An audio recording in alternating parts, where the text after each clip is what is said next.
계속되는 여호수아서 강의입니다. 여호수아서 15장 1절만 읽도록 하겠습니다.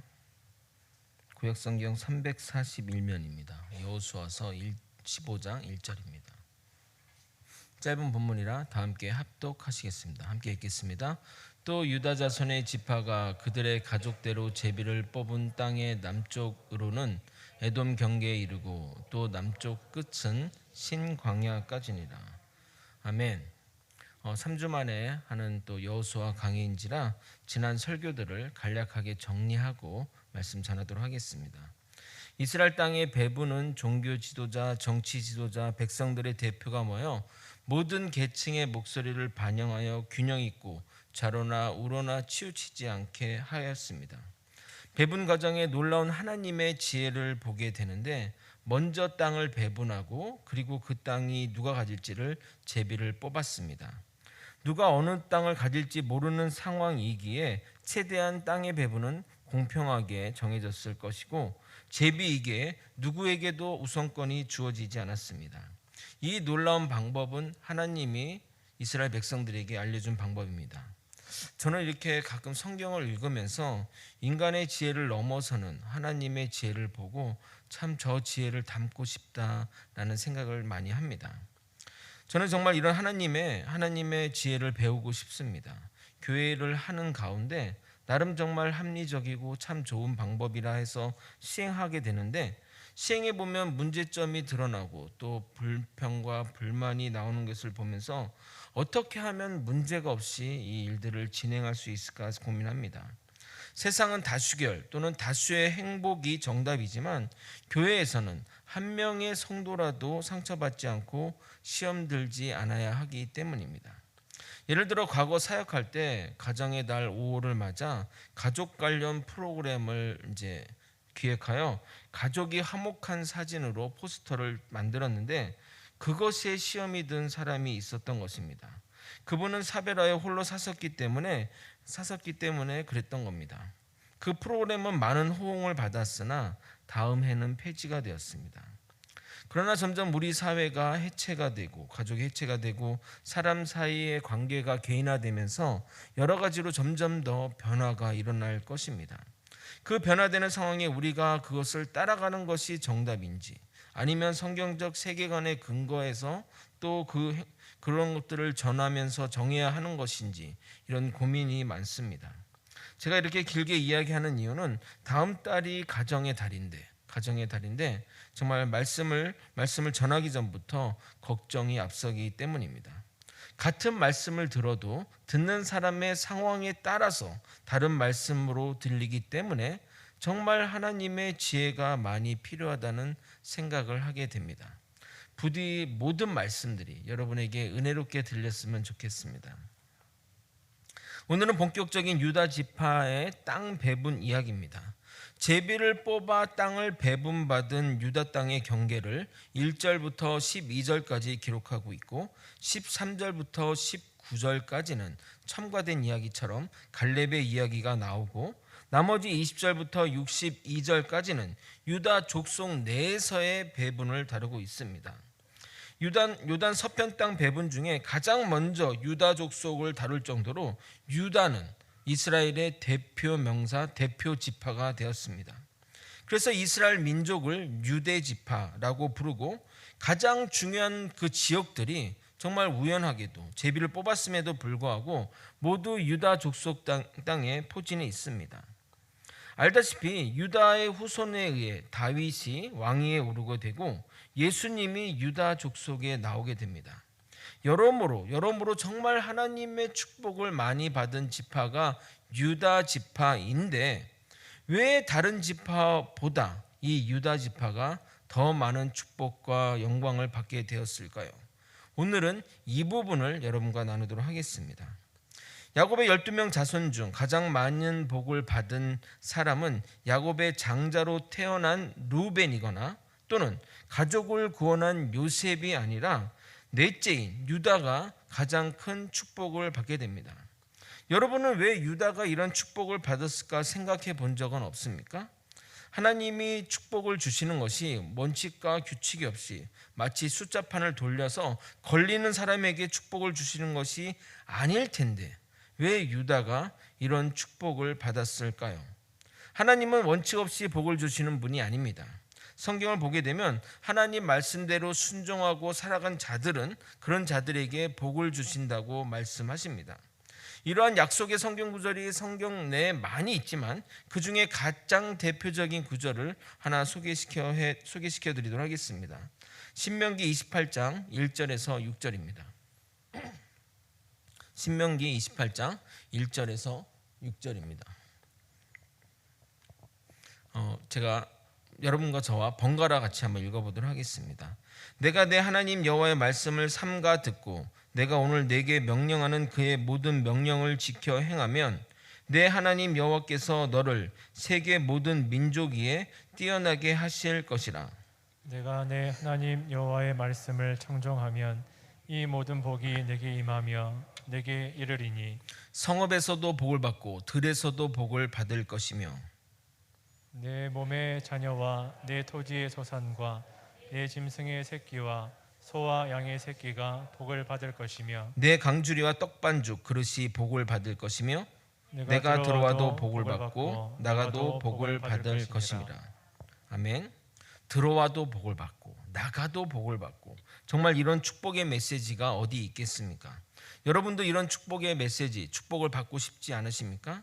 하나님의 축복을 받는 것이 이 세상에 사는 삶의 목표라고 한다면 유다처럼 축복을 받기 위해 정말 많은 노력을 해야 할 것입니다.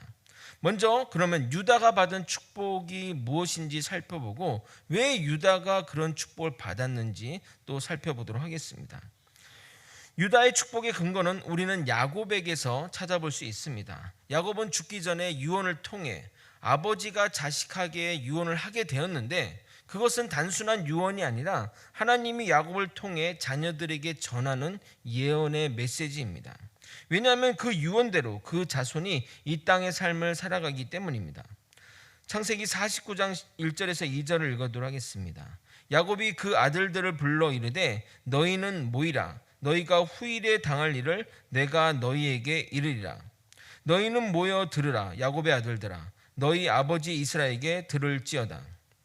그러니까 1절은 야곱이 얘기한 거고 2절은 하나님이 얘기하시면서 이 야곱을 통해서 나의 메시지를 들으라고 이야기하고 있습니다. 하나님이 하신 다른 형제의 그런 유언들, 예언들을 보게 되면 유다와 요셉을 제외하고는 그저 그런 내용이거나 오히려 저주의 말도 담겨 있는 것을 보게 됩니다. 가장 먼저 장자인 르우벤에 대한 예언입니다. 창세기 49장 3절에서 4절입니다. 르우벤아, 너는 내 장자요, 내 능력이요, 내 기력의 시작이라. 위풍이 월등하고 권능이 탁월하다마는 물의 끓음 같았은즉 너는 탁월하지 못하리니 내가 아버지의 침상에 올라 더럽혔음이로다. 그가 내 침상에 올랐었도다. 르우벤은 이스라엘의 장자, 야곱의 장자임에도 불구하고 제사권은 제사권은 레이에게, 통치권은 유다에게, 상속권은 요셉에게 넘겨주고 맙니다. 그 이유는 일가족이 이 베델로 올라가는 중에 아버지의 후처인 비라와 간음했기 때문입니다. 물론 친어머니는 아니지만 동생들의 어머니이니 실상 어머니와 바람이 난 것입니다. 그런데 그 당시 문화에서 보게 되면 비라가 르우벤을 꼬셨겠습니까? 아니죠. 르우벤이 위력이나 또는 비열한 방법으로 비라와 간음했을 것입니다. 정말 그래서 르우벤은 그의 예언대로, 하나님의 예언대로 그의 후손 중에 이렇다 할 업적도 없었으며 국가적인 영웅이나 지도자도 나오지 않았습니다. 정말 예언대로 물이 끓다가 식은 것처럼 나중에는 흐지부지 명맥만 유지하다 갓 지파에 병합된 것으로 추측됩니다. 둘째와 셋째인 시므온과 레이를 보도록 할 예정인데 시므온과 레이의 그 예언은 정말 축복은 없고 오히려 저주만 있습니다. 창세기 49장 6절에서 7절을 읽어도록 하겠습니다. 내 혼아 그들의 모의에 상관하지 말지어다. 내 영광아 그들의 집회에 참여하지 말지어다.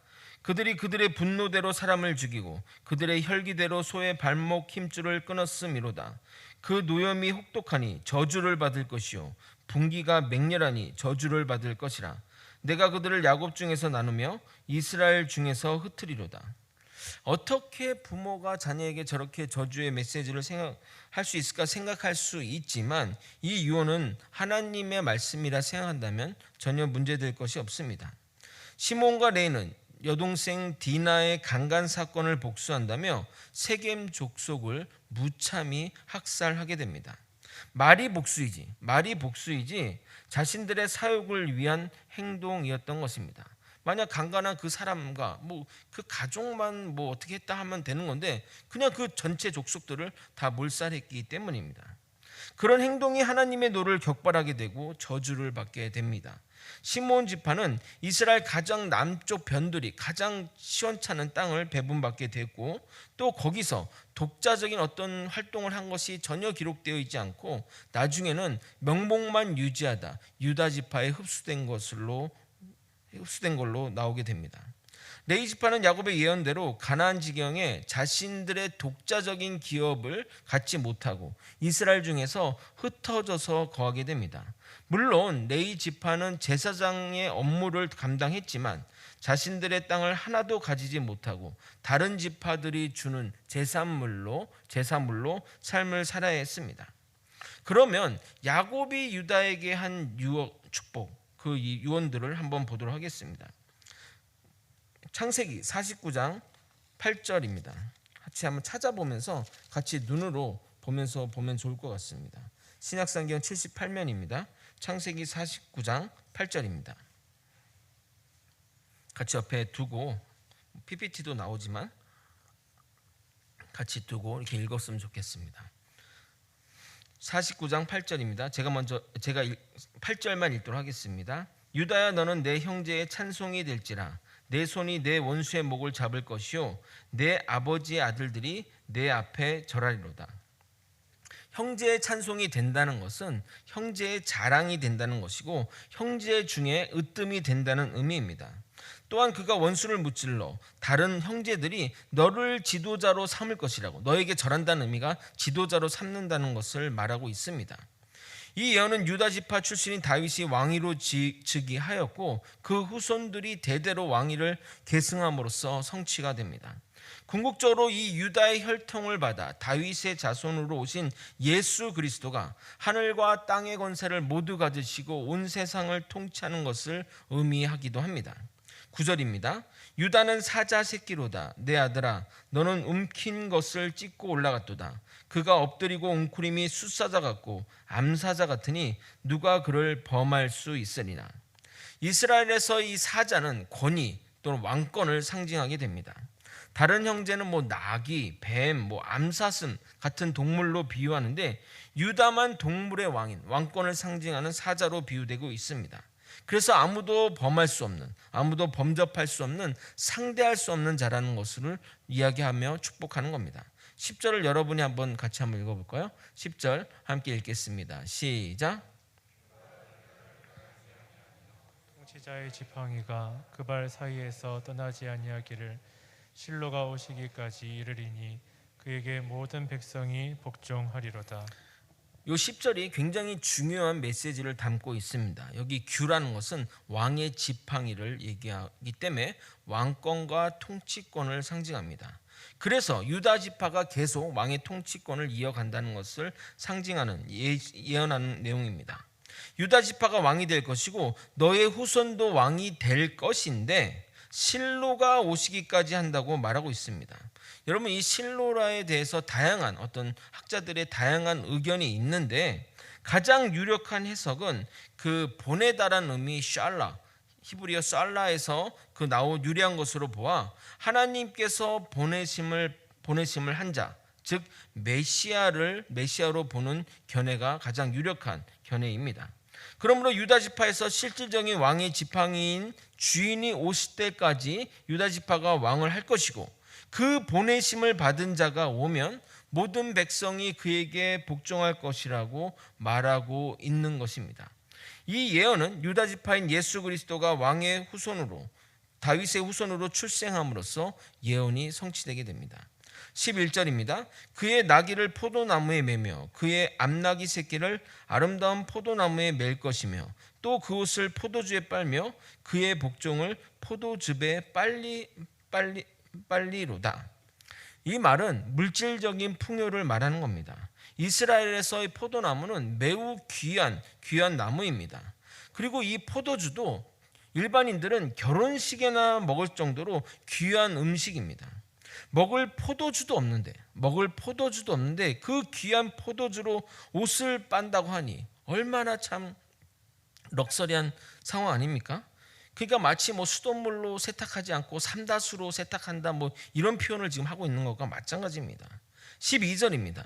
그의 눈은 포도주로 인하여 붉겠고 그의 이는 우유로 말미암아 희리로다. 이 말은 건강을 의미합니다. 고대 사람들은 눈과 이가 건강한 것을 가장 중요하게 여겼습니다. 그러니까 눈과 이가 건강하면 건강하다라고 하죠. 근데 실제 우리도 그렇지 않습니까? 눈 잘 보이고 이빨 건강하고 튼튼하게 자기 이빨로 씹어 먹으면 그게 늙어서까지도 받는 축복 중에 하나가 아니냐 이 말입니다. 그러니까 지금 유다가 받은 축복은 인간들이 이 세상에서 바라는 모든 축복이 다 담겨 있습니다. 권력과 명예, 물질적인 부, 건강, 이것이 우리가 바라는 축복이자 우리가 항상 기도하는 기도 제목 아니냐 이 말입니다. 이 축복을 유다는 아버지로부터 받게 됩니다. 르우벤, 시므온, 레위의 예언에서 보듯이 자신의 행동에 따라 축복과 저주가 주어지는 것을 보았습니다. 그러므로 유다는 어떤 이유로 축복을 받게 되었는지 그의 삶을 한번 살펴보도록 하겠습니다. 그의 삶을 한번 살펴보도록 하는데, 근데 유다의 삶을 이렇게 찬찬히 살펴보면 복과는 거리가 먼 인생을 살아왔습니다. 혹여나 이 유다의 삶이 기록되지 않은 것, 기록되지 않을 수도 있는 거잖아요. 유다의 삶이 어떤 기록되지 않은 부분이 있으면 모르겠지만 왜 유다가 이런 축복을 받았는지는 저는 좀 이해가 되지 않습니다. 일단은 유다의 삶을 한번 여러분과 함께 나눠보도록 하겠습니다. 가장 먼저 유다가 등장하는 장면은 창세기 37장입니다. 야곱의 아들들은 아버지로부터 사랑을 독차지하는 요셉이 미워 그를 잡아서 구덩이에 빠뜨려 그를 죽이고자 했습니다. 그런데 장자인 르우벤은 죽이지 말라고 구덩이에 일단 넣어두자고 했는데, 그때 유다가 르우벤이 잠깐 떠난 사이에 이렇게 말합니다. 창세기 37장 26절에서 27절입니다. 유다가 자기 형제에게 이르되 우리가 우리 동생을 죽이고 그의 피를 덮어둔들 무엇이 유익할까? 자, 그를 이스마엘 사람들에게 팔고 그에게 우리 손을 대지 말라. 그러니까 쉽게 말해, 야, 동생 죽여서 뭐 얻는 게 있냐? 그냥 노예로 팔아서 그 돈으로 술이나 먹자. 이런 정도의 말입니다. 물론 그가 동생을 죽이지 않게 하기 위해서 한 말일 수도 있으나, 그 당시 노예는 사람으로 취급받지 못했고 주인이 마음에 안 들어서 죽여도 누구도 제재할 수 없었기에 노예로 파는 일이나 죽게 하는 일이나 그렇게 큰 차이가 있는 일이 아닙니다. 그것도 가까운 데다 보내는 게 아니라 애굽으로 보내는 것이니 그 일이 잘했다고 보기에는 좀 무리가 따릅니다. 결국 요셉은 유다의 제안대로 은 20전에 애굽으로 팔려가게 됩니다. 두 번째 유다와 관련된 사건은 창세기 38장에 며느리 다말가에 나오는 근친상간입니다. 충격적인 사건이 아닐 수 없습니다. 성경은 근친상간에 대해 이렇게 말합니다. 레위기 20장 12절입니다. 누구든지 그의 며느리와 동침하거든 둘 다 반드시 죽일지니 그들이 가증한 일을 행하였습니다. 그들의 피가 자기들에게로 돌아가리라.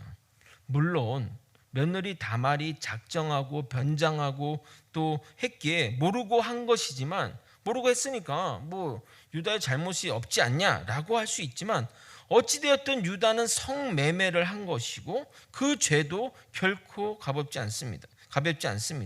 레위기 21장 7절입니다. 그들은 부정한 창녀나 이혼당한 여인을 취하지 말지니 이는 그가 여호와 하나님께 거룩함이니라. 어떤 걸 되더라도 유다가 잘한 행동이라고 할 수는 없습니다. 그리고 유다가 나오는 장면이 창세기 44장에 나오게 됩니다. 요셉이 시험을 하고자, 그 형제들을 시험하고자 베냐민을 볼모로 잡으려고 하자 유다가 자청하여 나서게 됩니다. 베냐민을 데려가지 않으면 아버지가 죽게 되니 자신이 대신 그 포로가 되겠다고 말한 겁니다. 가족을 위한 희생 정신은 정말 유다가 칭찬받을 만한 일이긴 합니다. 그런데 이 일 하나로 하나님의 그 엄청난 축복을 받았을까요? 뭐 이것 하나로 축복받으면 뭐 축복 안 받을 그런 엄청난 축복 안 받을 사람이 어디 있겠냐 이 말입니다. 이 축복의 원인이 무엇일까 궁금하던 차에 팀 켈러 목사님의 책을 통해 영감을 얻게 되었습니다. 그 부분을 여러분에게 말씀드리고자 합니다. 성경에 보게 되면 3대 불행녀가 있습니다. 이스마엘의 어머니 하갈, 다윗의 부인 밧세바, 그리고 야곱의 첫 번째 아내 레아입니다. 저는 레아가 제일 불쌍하다고 생각합니다. 레아는 유다의 어머니입니다. 성경을 아시는 분은 아시겠지만 레아는 야곱이 원했던 여자가 아니라 삼촌 라반이 자신의 이득을 위해 임의로 짝지어준 여자입니다. 둘은 결혼해서 부부이지만 레아는 야곱이 사랑하지 않는 여자입니다. 그런데 비극은 이렇게 시작됩니다. 레아가랑 결혼한 지 일주일 만에 레아의 동생 라헬과 야곱이 결혼하게 되는데 이 라헬은 야곱이 정말 사랑해서 7년을 하루같이 일했던 여인입니다. 그 시절 여자에게 남편의 존재는 세상의 전부였습니다. 그런데 같은 집에 살면서 남편이 자신이 아닌 동생 라헬을 사랑하는 모습을 옆에서 지켜봐야 하는 그 여인의 마음을 여러분은 상상이나 하실 수 있겠습니까? 과거에는 그런 일들이 좀 있었죠. 그걸 어떻게 보겠습니까?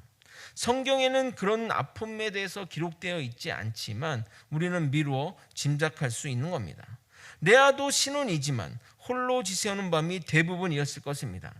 그런 레아에게 하나님은 태를 열어주시고 아들이 태어나게 됩니다. 그 이스라엘도 그 아들의 이름 안에 어떤 의미가 담겨 있습니다. 우리나라도 이름이 담겨서 이렇게 있는 것처럼 그 이스라엘도 아들에게 이름이 담겨 있는데 그래서 레아는 첫 아들의 이름을 루벤이라고 짓게 됩니다. 뜻이 뭐냐면 보라 아들이다. 보라 아들이다. 느낌이 오지 않습니까? 이렇게 이름을 지은 의미를 깨닫게 느낌이 오지 않냐 이 말입니다. 이스라엘은 남아 선호 사상이 강한 나라입니다. 그러니 얼마나 뿌듯했겠습니까? 이제 아들을 낳았으니 남편이 나를 사랑해 주겠지, 나를 바라봐 주지 않겠지 하는 마음으로 아들의 이름을 보라 아들이다라고 짓게 됩니다. 얼마나 한이 맺혔으면, 얼마나 남편에게 사랑받고 싶었으면 아들의 이름을 그렇게 짓겠습니까? 보통 자녀 이름을 축복하는 의미로 짓는 게 정상인데 말입니다. 창세기 29장 32절입니다. 그녀의 생각을 확인할 수 있습니다. 레아가 임신하여 아들을 낳고 그 이름을 루벤이라 하여 이르되 여호와께서 나의 괴로움을 돌보셨으니 이제는 내 남편이 나를 사랑하리로다 하였더라. 그러니까 이제는 아들을 낳았으니 남편을 사랑하겠다 이렇게 고백했어요. 그녀의 바람대로 남편이 자신을 사랑해 주었으면 좋으련만 여전히 남편은 냉랭하게 됩니다. 그러던 중 둘째가 들어서게 됩니다. 아마도 그녀는 이 둘째가 낳기를 간절히 기도했나 봅니다. 그래서 아들을 낳자마자 내 기도를 들으신다는 의미의 시몬이라고 짓게 됩니다. 얼마나 하나님께 기도했으면 이렇게 아이임을 지었겠습니까? 아들을 또 낳아주면 분명히 자신에게 관심을 가져줄 것이라. 아마도 첫째 낳았을 때 좀 그때 이렇게 남편이 좀 이렇게 또 관심 가져주고 이렇게 좀 격려도 해줬나 봅니다. 그래서 이제 둘째 낳으면 좀 그럴 거라 생각해서 했던 것 같습니다. 33절입니다. 그가 다시 임신하여 아들을 낳고 이르되 여호와께서 내가 사랑받지 못함을 들으셨으므로 내게 이 아들도 주셨도다 하고 그의 이름을 시몬이라 하였으며 그리고 둘째 시몬을 낳고 야곱에게 나아갔으나 여전히 야곱은 라헬만 바라봅니다. 그래서 또 레아는 기도합니다. 한 명을 더 낳게 해주세요. 3명을 낳으면 그도 변하여 나에게 마음을 열 것입니다. 라고 기도했더니 3번째 아이가 들어서게 됩니다. 그리고 그 아들의 이름을 내가 그와 연합하게 되리라 라는 의미의 레이라고 짓게 됩니다. 34절입니다. 그가 또 임신하여 아들을 낳고 이르되 내가 그에게 새 아들을 낳았으니 내 남편이 지금부터 나와 연합하리다 하고 그 이름을 레이라 하였으며 아들을 낳는 것은 그 당시 아들은 집안의 재산이었기 때문에 3명이나 낳는 일은 정말 기뻐할 일입니다.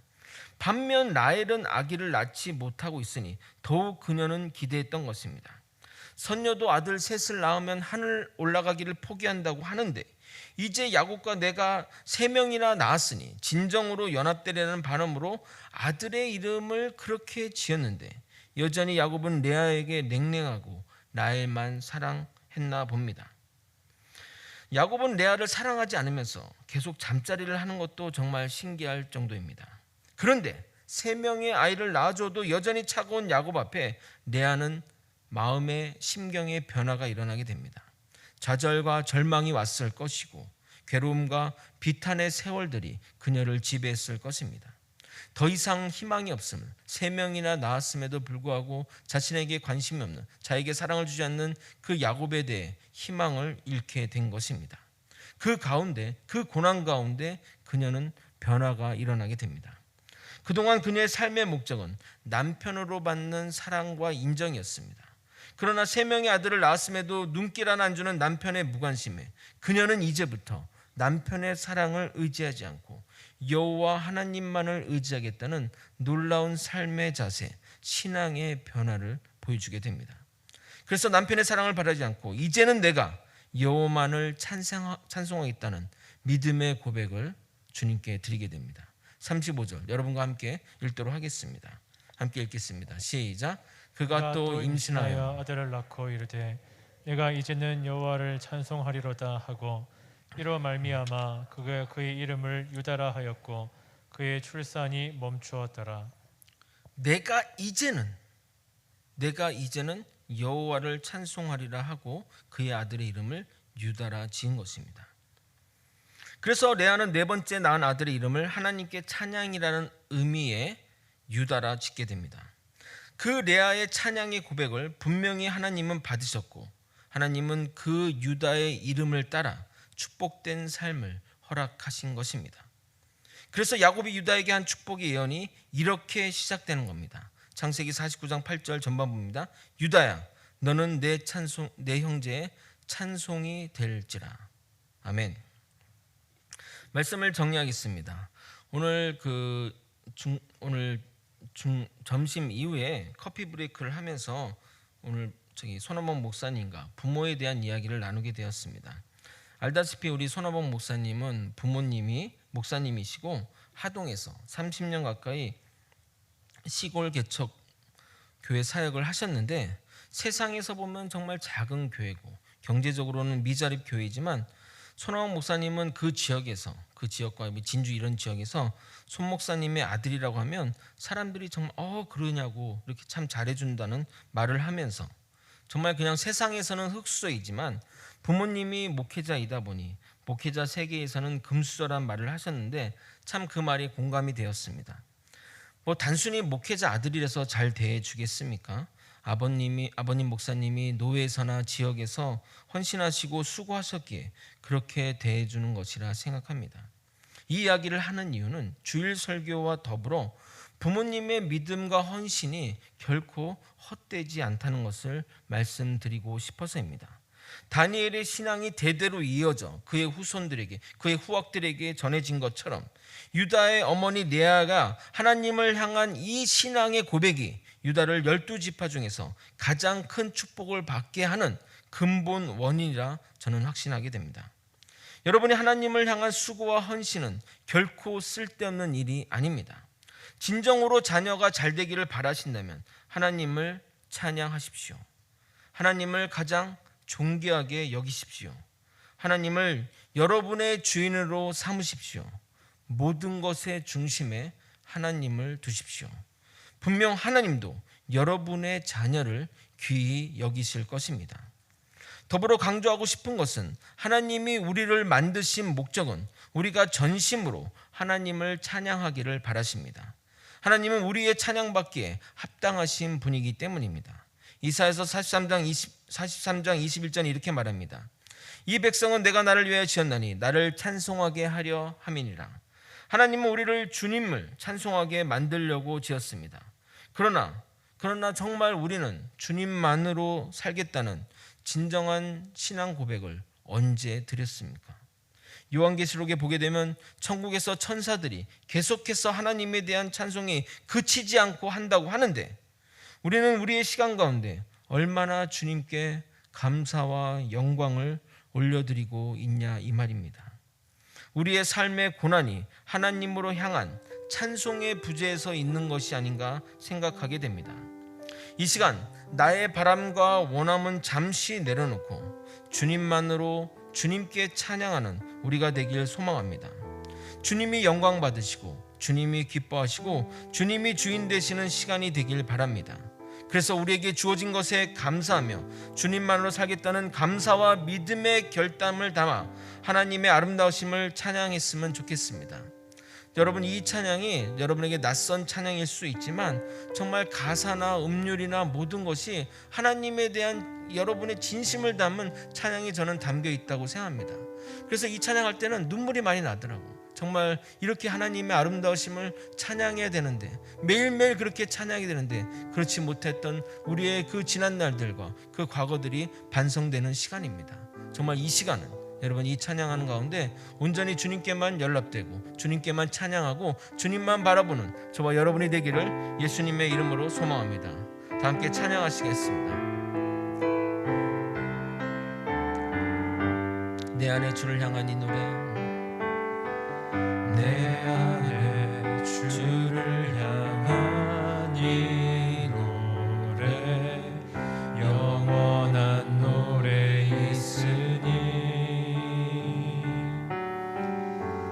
날 향한 주님의 크신 사랑 영원히 찬양하리라. 내 안에 주를 향한, 내 안에 주를 향한 이 노래, 영원한 노래 있으니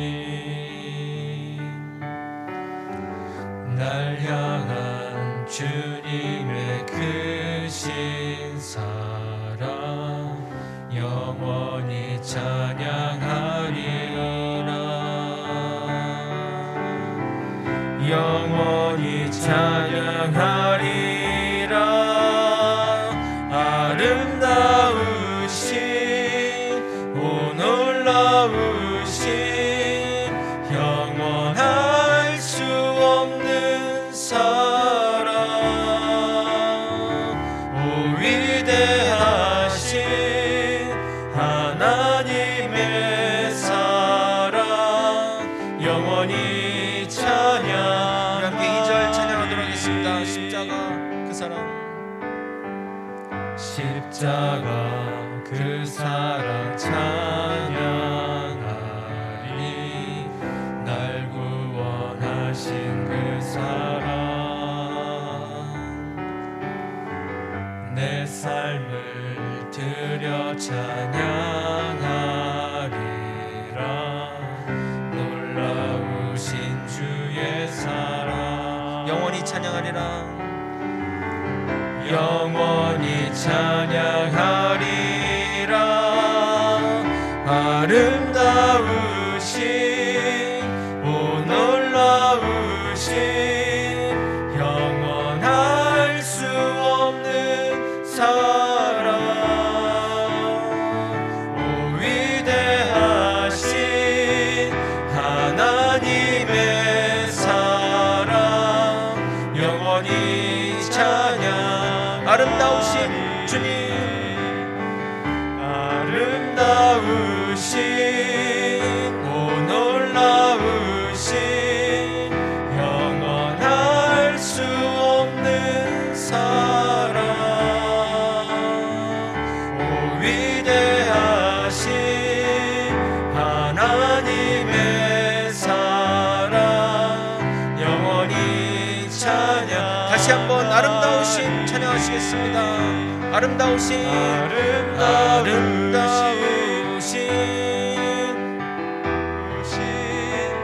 영원할 수 없는 사랑, 오 위대하신 하나님의 사랑